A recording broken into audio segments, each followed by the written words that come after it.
ये खबर SGT university द्वारा प्रस्तुत की गई है।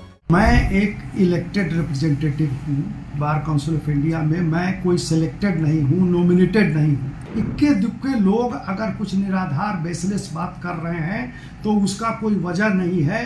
ये कोई ट्रस्ट की बात कर रहा है, कोई रिलेशन के अपॉइंटमेंट की बात कर रहा है। ये सारे के सारे ये सब निराधार बातें अभी आज की तारीख में आके सामने आ रही हैं। कि ऐसा है कि मैं एक इलेक्टेड रिप्रेजेंटेटिव हूँ बार काउंसिल ऑफ इंडिया में। मैं कोई सिलेक्टेड नहीं हूँ, नॉमिनेटेड नहीं हूँ। एडवोकेट्स एक्ट के तहत ये एक स्टैट्यूटरी बॉडी है। इसमें देश के सारे 25 लाख से ऊपर वकील वो वोटर हैं। वो सबसे पहले अपना प्रतिनिधि चुनते हैं स्टेट बार काउंसिल में। स्टेट बार काउंसिल के सारे प्रतिनिधि मिलके बार काउंसिल ऑफ इंडिया में अपना प्रतिनिधि, अपना रिप्रेजेंटेटिव भेजते हैं और वो सारे रिप्रेजेंटेटिव सारे स्टेट के वो मिलके अपना चेयरमैन और वाइस चेयरमैन चुनते हैं। ये मेरा पीसफुली 7वां टर्म है। 6 टर्म से मैं अनअपोज्ड इलेक्ट होता रहा हूँ। आज की तारीख में भी 2/3 मेजोरिटी से ज़्यादा बार काउंसिल जो हमारा है उसके मेंबर्स हमारे साथ हैं। इक्के दुक्के लोग अगर कुछ निराधार बेसलेस बात कर रहे हैं तो उसका कोई वजह नहीं है। ये कोई ट्रस्ट की बात कर रहा है, कोई रिलेशन के अपॉइंटमेंट की बात कर रहा है। ये सारे के सारे ये सब निराधार बातें अभी आज की तारीख में आके सामने आ रही हैं। अभी कोई ट्रस्ट की बात कर रहा है। ट्रस्ट में सारा फंक्शनिंग जो है सो एकदम ट्रांसपेरेंट रूप से होता है। उसमें मैनेजिंग ट्रस्टी अच्छे अच्छे लोग हैं, सारे बार काउंसिल के मेंबर्स हैं और कुछ सीनियर एडवोकेट्स हैं, अच्छे लोग हैं। तो उसका जो है सो कोई आके लेखा जोखा देख ले। लेखा जोखा में उसका ऑडिट होता है हर साल। वो ऑडिट जो है सो गजट में जाता है, वो पब्लिश होता है, वो पब्लिक डोमेन में है। तो ये सब निराधार बातें जो आज की तारीख में इक्के दुक्के लोग कर रहे हैं, सीजेपी के लोग कर रहे हैं, जिनका कोई मतलब बार काउंसिल से नहीं है। यहाँ तक कि वकीलों को इन लोगों ने लीगल कॉकरोच कह दिया। ये बहुत शर्म की बात है वकीलों के लिए, और वकील समाज ऐसे निराधार बातों को, फालतू बातों को कभी बर्दाश्त नहीं करेगा। रेड्डी साहब ने भी आप पर बहुत गंभीर आरोप लगाए हैं। उन्होंने कहा है कि आप मिसयूज कर रहे हैं फंड का और प्राइवेट उसमें डाइवर्ट किया आपने फंड। देखिए, ये रेड्डी साहब के लिए है कि वो साबित करें। रेड्डी साहब यहाँ पे एक समय था कि वो यहाँ के सदस्य थे, को चेयरमैन थे। आज की तारीख में Sadashiv Reddy Karnataka state bar council तक के सदस्य नहीं है। वहाँ के चुनाव का रिजल्ट डिक्लेयर हो गया और उस चुनाव में वो नहीं लड़े।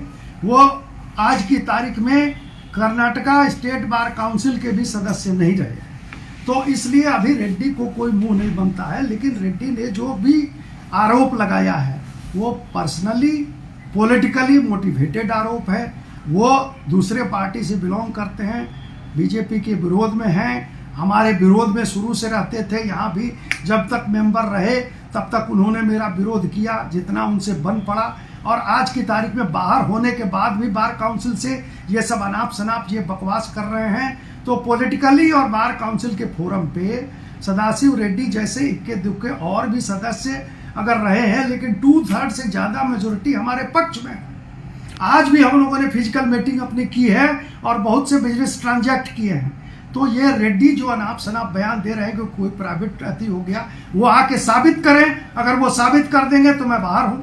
लेकिन ये सब अनाप शनाप बयान रेड्डी के लिए बहुत सीनियर वकील हैं, उनके मुंह से ऐसी बातें शोभा नहीं देती है। लेकिन पॉलिटिकली मोटिवेटेड होके अगर फालतू कुछ बोल रहे हैं तो उसमें मेरा क्या कहना। कुछ लोग PIL भी डाल रहे हैं सुप्रीम कोर्ट में। PIL डालने के लिए देखिए, सुप्रीम कोर्ट तो ऐसा फोरम है जो सबके लिए खुला है। तो PIL डालें कानून के तहत। अगर वो समझ रहे हो कि एडवोकेट एक्ट्स के तहत अगर किसी एक्ट के प्रोविजन का कोई वायलेशन हुआ है, कोई गलत ढंग से अगर मैं कंटिन्यू कर रहा हूँ, एडवोकेट एक्ट में अगर मेरा टेन्योर कहीं फिक्स हो कि 7 टर्म 8 टर्म नहीं रह सकते हैं, तब बात दूसरी है। लेकिन अगर एडवोकेट एक्ट के तहत कई चीफ मिनिस्टर 36 बरस रह गए तो उनके लिए कोई नहीं। तो ये तो डेमोक्रेटिक बॉडी है, इलेक्शन से आते हैं। यहाँ जितने दिन हमारे काउंसिल के सदस्य चाहेंगे उतना दिन मैं रहूँगा। ये लोगों को कुछ खुंदक लग गई कि अब मनन मिश्रा को ऐसे नहीं तो कोर्ट के फोरम से ही हटा दो। मुझे नहीं लगता है कि कोर्ट के फोरम का कोई अधिकार बनता है, चाहे कोर्ट का इसमें कोई जुरिडिक्शन है कि ऐसे पीआईएल को फालतू पीआईएल को इंटरटेन भी करे। मैं नहीं समझता हूँ कि इंटरटेन करेगा कोर्ट। यहाँ के फोरम से अरे भाई किसी को लड़ना है चुनाव आइए, आके चुनाव स्टेट का लड़िए, फिर बीसीआई का लड़िए, फिर अध्यक्ष का लड़िए। ये 3-3 स्टेप पे लड़ाई होती है। मर्द की तरह आके लड़िए, आमने सामने आके लड़िए, मनन मिश्रा को डिफीट कर दीजिए। लेकिन वो नहीं हो रहा है। अब उससे हार गए, मैदान में नहीं जा सकते, वोटर के बीच में नहीं जा सकते, तो सोशल मीडिया की लड़ाई, पीआईएल की लड़ाई, इससे मनन मिश्रा नहीं हटने को है। मनन मिश्रा को जब तक देश का वोटर, देश का वकील जब तक चाहेगा कि वो अध्यक्ष रहें, तब तक मनन मिश्रा रहेगा। Thank you sir. इस समय इतनी ज्यादा अटकलें लग रही है। There is a very serious allegation being raised by your co-chairman Mr. Reddy about the financial irregularities committed by the BCI over the years. First of all, I must clarify, he is not a co-chairman of Bar Council of India. Rather, today he is not even a member of the State Bar Council. He has not contested the elections of Karnataka Bar Council, and the results of Karnataka Bar Council have already been declared. Therefore, he is no more even a member of the State Bar Council of Karnataka. Number two, you know, it's a democratic body. People are elected. There are groups, and there is a politics, internal politics also, party politics also. He belongs to another political party, and he supports normally the Congress people. Therefore, it's all political vendetta and political stunt out of which he has opened his mouth.